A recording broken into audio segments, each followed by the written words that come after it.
Good morning, good afternoon, good night. I'm Blackbright and I'm broadcasting out of the UK. And remember, I do not have any immigration qualifications or law qualifications. I'm just talking, I'm just information sharing. So anything I say, you need to double check it. Don't just take my word for it, because sometimes I can get things wrong, or sometimes I haven't read all the statutes because I'm not reading statutes. I'm just gathering information that I think is useful and relevant for people of colour and anybody else who feel they can benefit from it. But primarily, my audience is black-centred.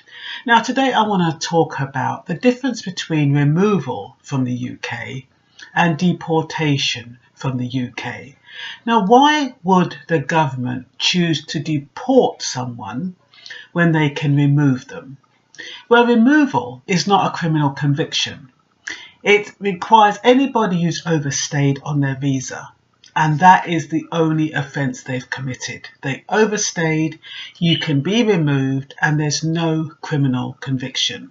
It's just an administrative process. Police are not involved, not so much the police, the prosecution. It's just something between the Home Secretary and the individual. And yes, and you can return to the country.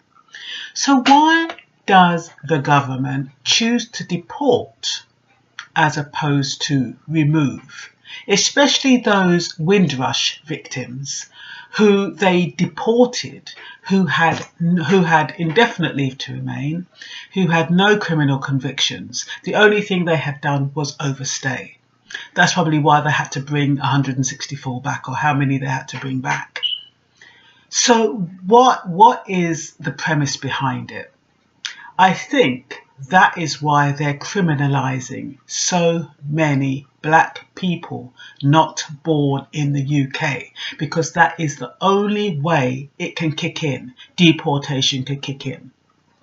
Now, even a black person who's been naturalised, who's not born in the UK, but has been naturalised, i.e. they have a British passport, they can be deported along with anybody else subsequent to that who have indefinite leave to remain. If you're not born in the country, and you're not only that you're not born in the country, but both your parents are British citizens. Because if they're not British citizens, there's still this little small print that can kick in. But if both parents are not British citizens, or the father is not a British citizen, you can be deported, regardless of how long you've been in the country and regardless of a British passport.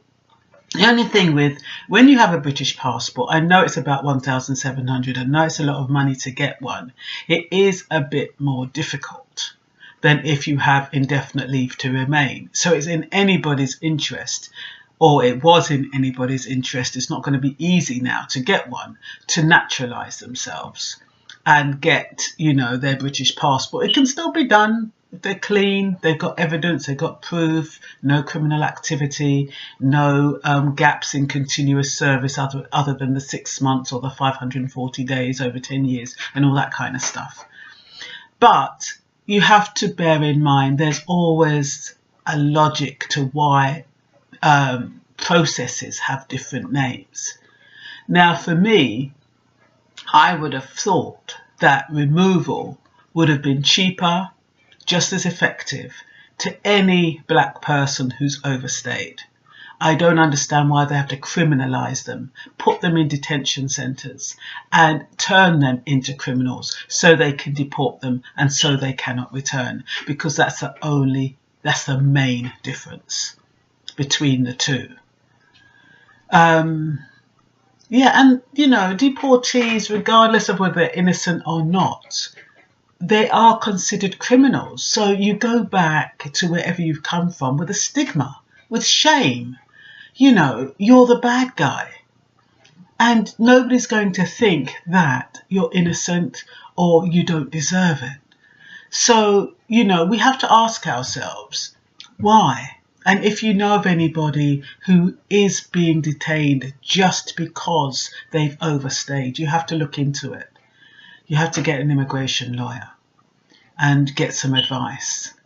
Like I said, I just talk to put things out there, to put things, you know, to alert people to things they may not know. Like I said, a lot of you may know this stuff. A lot of you could even correct me over this stuff. But there is a difference and there is a reason behind it. Yeah, I think I've covered it all. Short and sweet and to the point. Bye-bye.